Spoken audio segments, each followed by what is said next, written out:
The scent of expensive cologne and judgment filled the air at La Maison, my father's favorite restaurant where he insisted on hosting his 60th birthday celebration. I adjusted my simple navy blazer, bought off the rack at a department store, and tried to ignore the way my sister Amanda's eyes narrowed at my choice of attire. "You could have at least tried to dress for the occasion, James," she said, smoothing her own designer dress. "It's Dad's birthday." I smiled and took another sip of water, letting her words roll off me like they had for the past 5 years. 5 years since I'd walked away from the family's precious investment firm. 5 years of building something of my own in secret. 5 years of being the family disappointment. My brother Michael arrived late, as usual, but no one seemed to mind. He was, after all, the golden child, the one who'd taken my place at Kingston Investment Partners after I left. He kissed our mother's cheek, clapped Dad on the shoulder, and then turned to me with that familiar smirk. "Well, if it isn't the janitor," he said, loud enough for nearby tables to hear. "Still cleaning offices at night, little brother?" I met his gaze calmly. "Building maintenance supervisor," I corrected, though it didn't matter. They'd already written their own version of my story. Dad cleared his throat, clearly uncomfortable with my presence, but too polite to say it outright. "Let's order, shall we?" The waiter appeared with menus, bound in leather, that probably cost more than what my family thought I made in a month. I could feel Mom's pitying glance as I studied the prices, probably assuming I was calculating if I could afford my portion. "Order whatever you want, James," she said softly. "It's our treat." Michael snorted into his wine glass. "Of course it is. When isn't it?" I thought about the documents sitting in my office safe across town, about the deals closing tomorrow morning, about the announcement that would air on every major network. But I just nodded and ordered the cheapest pasta on the menu. Sometimes the best revenge is letting people underestimate you just a little longer. The conversation flowed around me like I was a rock in a stream, present but inconsequential. Dad talked about the firm's latest acquisitions, Michael bragged about his new Mercedes, and Amanda detailed her recent charity gala organizing efforts. Mom occasionally tried to include me with questions about my work situation, each one dripping with concern that felt more like pity. "You know," Michael said, cutting into his Wagyu steak, "there's still an entry-level position open in our compliance department. If you're finally ready to stop playing around and get serious." I stirred my pasta slowly. "I appreciate the offer, but I'm good where I am." "Good?" Amanda scoffed. "You live in a 1-bedroom apartment and work nights. That's not good. That's settling." Speaking of settling, Mom interjected, probably trying to change the subject. "Have you thought more about going back to school? It's never too late to finish your MBA." I had to bite back a laugh. My real education had come from walking away, from learning how real estate really worked from the ground up, from building a network of people who saw value in actions rather than family names. "I'm learning plenty," I said simply. Michael laughed, that sharp, dismissive sound I'd grown to expect. "Learning what?" "How to mop floors. How to change light bulbs." Real estate is about power, connections, vision, things you clearly don't understand. If he only knew about the meetings I'd had that morning, about the towers rising across the city with my company's invisible fingerprints all over them, about the fact that the building we were sitting in right now was one of my recent acquisitions, purchased through a holding company that even our family's precious firm hadn't managed to trace. "Maybe," I said, taking another bite of pasta. Dad sighed, that heavy, disappointed sound I'd heard so often. "James, we're just worried about you. You had such potential. Top of your class at business school before you dropped out, fast track to partner at the firm. Everything laid out perfectly. And you threw it all away to what? Work as a janitor? Building maintenance supervisor. I corrected again, more out of habit than hope they'd listen. Same thing, Michael snapped. You're cleaning up after people who actually matter. After people like us. I checked my watch. 7:58 p.m. The news would break in exactly 2 minutes. I took a slow sip of water and waited. Your father's right, Mom added, reaching across to pat my hand. It's not too late to turn things around, to be part of the family properly again. The restaurant's background music suddenly cut out, replaced by the familiar jingle of the evening news. The massive screen mounted above the bar, usually showing muted sports games, flickered to life with the volume up. Breaking news, the anchor announced, her voice cutting through the dinner crowd's chatter. In what's being called the largest real estate acquisition in the city's history, mysterious company Summit Horizon has just revealed its ownership of 12 major downtown properties, including. I watched my family's faces as the list scrolled across the screen. Each property worth hundreds of millions, each one acquired quietly over the past 5 years, while they thought I was just scrubbing floors and changing light bulbs. Who the hell is Summit Horizon? Michael demanded, pulling out his phone. How did we miss this? I set down my fork and waited for the next part. The anchor continued. And in a surprising revelation, Summit Horizon's CEO has been announced as James Kingston, who reportedly built the billion-dollar empire while working as a building maintenance supervisor. The silence that fell over our table was absolute. 5 sets of eyes turned to me in perfect synchronization. I dabbed my mouth with a napkin and finally allowed myself a small smile. Anyone want dessert? I asked quietly. I own the restaurant, so it's my treat.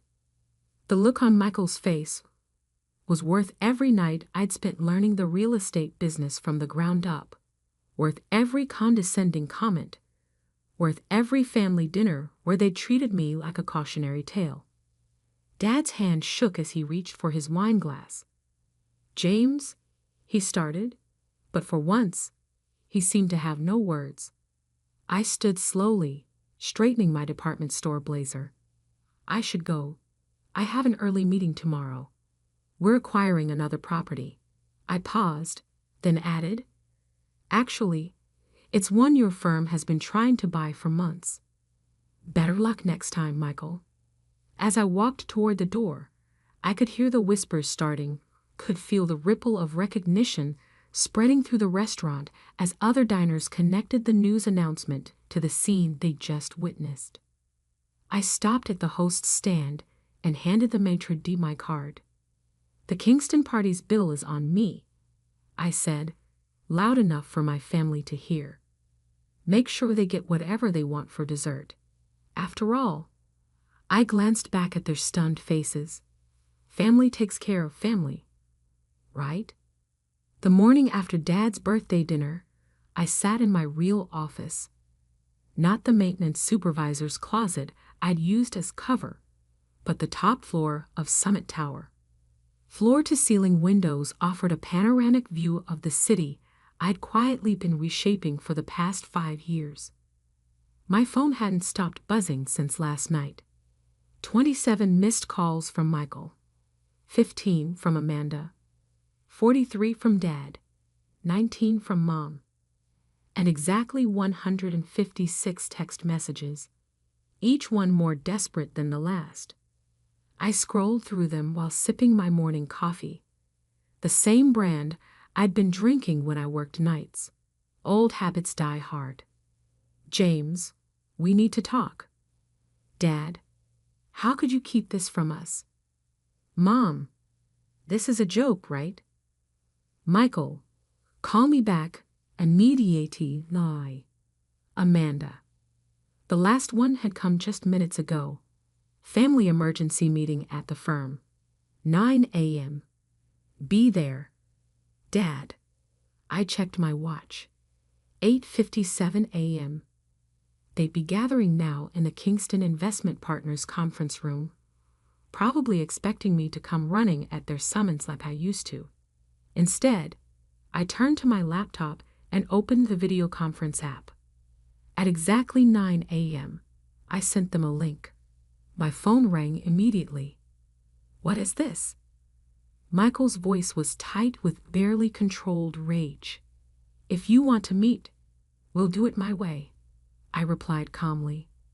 Click the link. One by one, their faces appeared on my screen. Dad at the head of their conference table, looking older than he had last night. Mom beside him, eyes red-rimmed like she hadn't slept. Michael pacing behind them, and Amanda perched on the edge of her seat, perfectly manicured nails drumming against the mahogany. Why aren't you here in person? Dad demanded. I leaned back in my chair, letting them see the city skyline behind me. I have 3 other meetings this morning. This was more efficient. Efficient? Michael exploded. You've been lying to us for years, playing some sick game, pretending to be a janitor while. Building maintenance supervisor, I corrected, enjoying how his face reddened at the interruption. And I never lied. You just never asked the right questions. James, Mom started, her voice wobbling. We just don't understand. Why did you let us think? Let us treat you like a failure? I finished for her. Like someone beneath you? That's exactly why. I pulled up a document on my screen and shared it. This is a transcript from the family dinner 3 years ago when Michael announced he was taking my position at the firm. Would you like me to read your exact words, Dad? He paled slightly. That's not necessary. Thank God Michael stepped up. I read anyway. He understands what it takes to succeed in this business. Unlike some people who just didn't have the stomach for real power. Amanda shifted uncomfortably. That was a long time ago. 2 months ago, I continued, switching documents. At Cousin Sarah's wedding, Michael told everyone I was finding myself through menial labor. Last Christmas, Amanda suggested I might qualify for low-income housing assistance. And just last night, you all sat there assuming I couldn't afford a meal at a restaurant I own. We were worried about you, Mom protested. No, I said quietly. You were comfortable with me failing. It made you feel better about yourselves. I pulled up another document, this one showing a list of properties and their values. While you were pitying me, I was learning how real estate actually works. Not from the top down, but from the foundation up. I know every inch of my buildings because I've worked in them. I understand the staff because I was the staff. And I'd built relationships with people you wouldn't even look in the eye. Michael snorted. Is that supposed to impress us? Anyone can get lucky with a few property deals. 17 properties. I cut in. All prime downtown locations. Total portfolio value as of this morning. $3.2 billion. And I smiled slightly. I just acquired the Carson building. The color drained from Michael's face. That's impossible. We've been negotiating that deal for months. I know. I watched your team bungle the negotiations while treating the building manager like he was invisible. Funny thing about invisible people, they notice everything. He called me personally last week to accept my offer. Dad leaned forward, and I recognized the look in his eyes. It was the same one he used to give potential business partners, calculating, measuring, looking for an angle. Son, he said, his voice taking on that smooth, deal-maker tone. Clearly we've underestimated you, but now that we know what you've built, we can work together. Merge your holdings with the firm, combine our resources. No. The word hung in the air like a thunderclap. What do you mean, no? Amanda asked, incredulous. I mean, no. I'm not interested in a merger, or a partnership, or whatever scheme you're already cooking up to get control of what I've built. We're family, Mom pleaded. Family? I laughed softly. Yesterday, I was the embarrassment you've had to explain at parties. Today, I'm family? I pulled up one final document. This is today's schedule for the Carson building. The Kingston Investment Partners office lease expires in 60 days. I won't be renewing it. You can't do that. Michael shot to his feet. That's been our headquarters for 20 years. Actually, I can, and I am. Consider it a reminder of what happens when you judge people based on appearances. I checked my watch. Now, if you'll excuse me, I have a meeting with the mayor about the downtown revitalization project. A real meeting, in person. James? Wait. Dad started, but I was already reaching for the disconnect button. Oh, and Michael? I added. Clean out your office by the end of the month. Some of us invisible people might need to mop the floors. I ended the call and sat back, letting out a long breath. My assistant's voice came through the intercom. Sir? The mayor's office is on line 1. I straightened my tie, not from a department store this time, and smiled. Put him through. And Sarah? Send a gift basket to the maintenance team at the Carson building. They're about to get some very angry neighbors. As I picked up the phone, I glanced at the framed photo on my desk. It was from my first night as a maintenance worker, mop in hand, name tag crooked. The man who'd taken that photo, my first mentor in the building, had taught me more about real estate than any business school professor ever had. Sometimes, he told me, you have to look up from the ground floor to see how high you can really build. I'd built higher than my family ever imagined possible, and I was just getting started. The next 2 weeks unfolded exactly as I'd expected. My family, never ones to accept defeat gracefully, launched a campaign to either discredit me or force their way into my success. First came the rumors.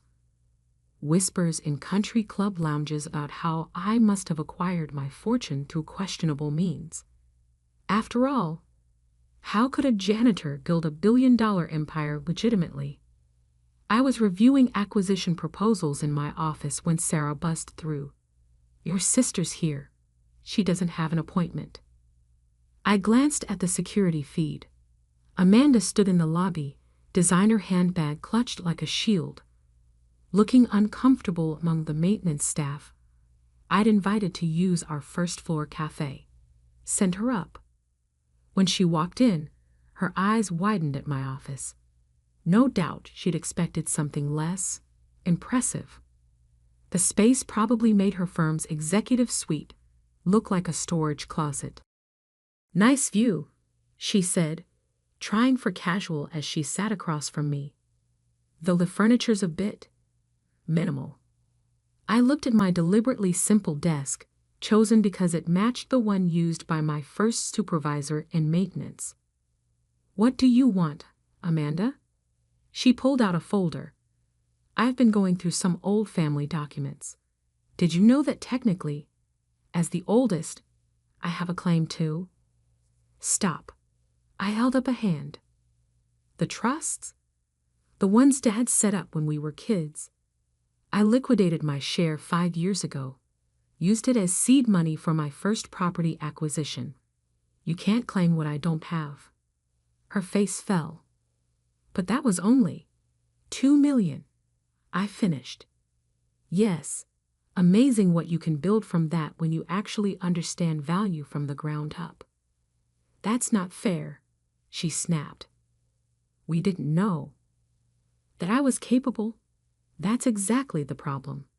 I stood and walked to the window. How's Michael handling the office move? She flinched. He's struggling. Dad too. That building was their legacy. No, I corrected. That building was their comfort zone. They're not angry about losing an office. They're angry about losing control. They sent me to offer you a deal, she admitted finally. Of course they did. Let me guess. They'll stop spreading rumors about my business practices if I lease them back their office space. Her silence was answer enough. I turned back to face her. Here's what's going to happen instead.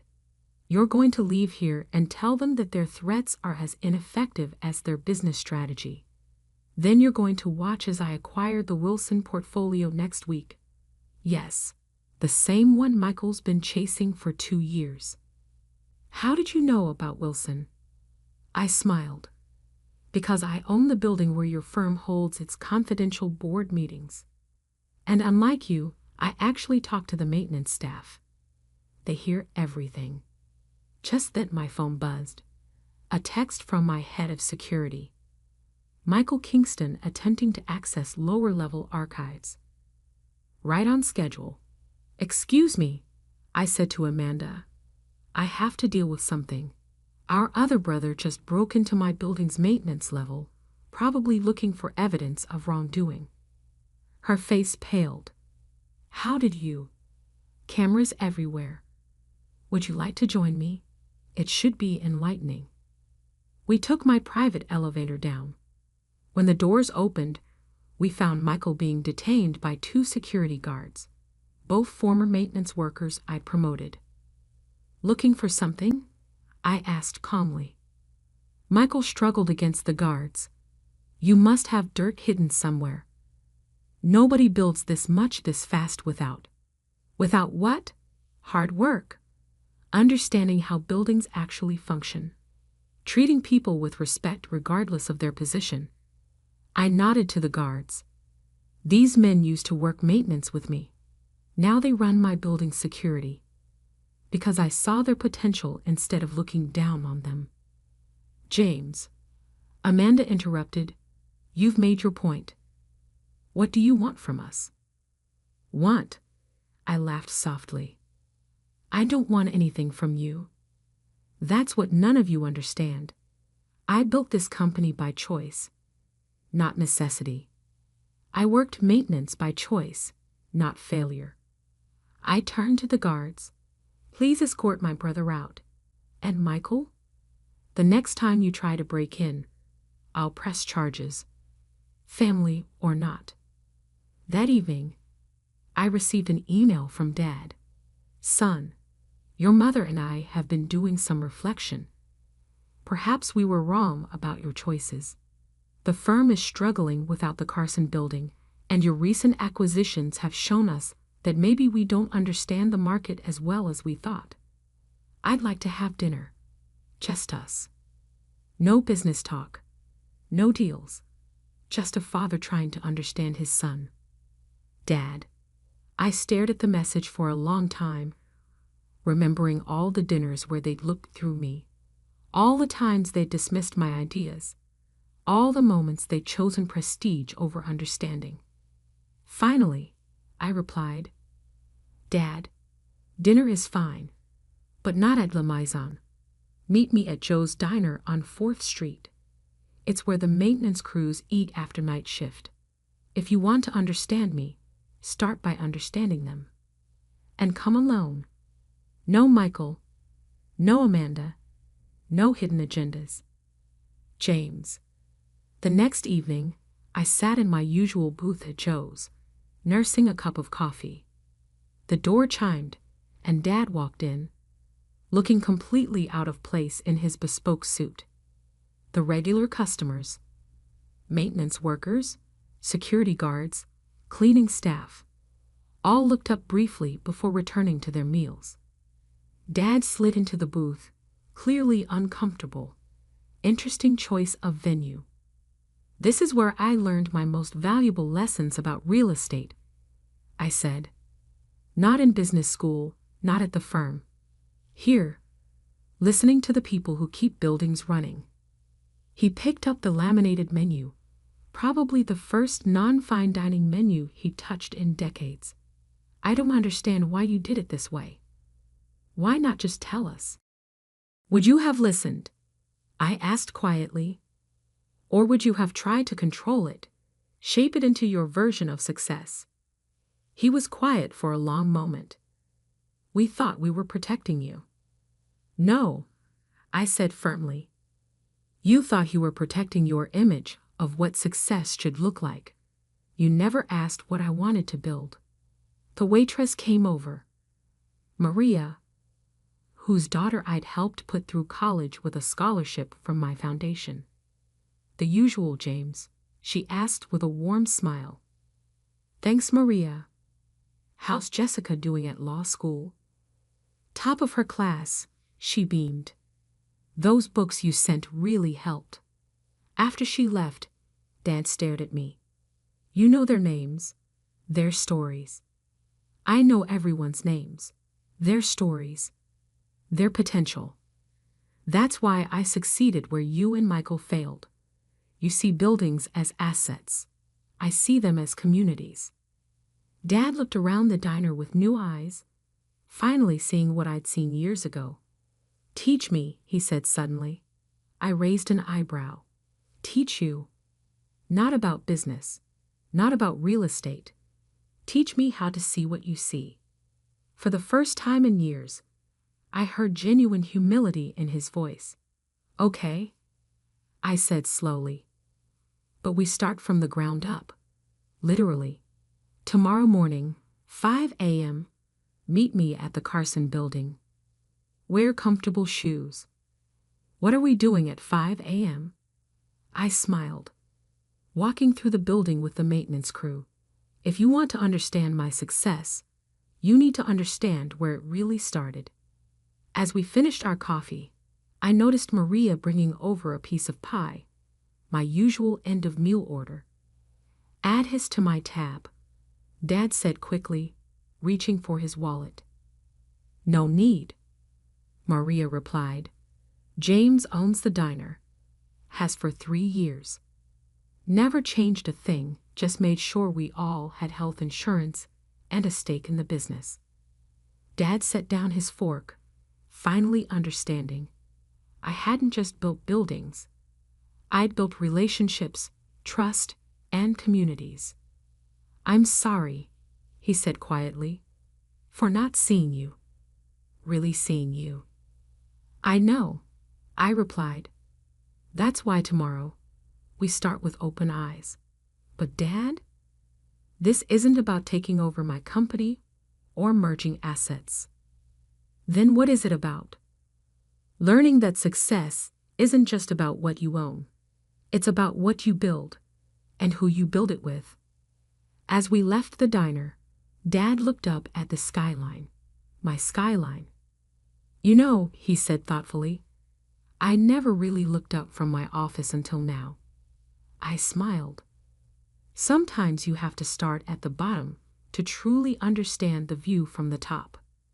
The next morning, when Dad arrived at the Carson building at 5 a.m., he found me already there, dressed in my old maintenance uniform, helping the crew start their day.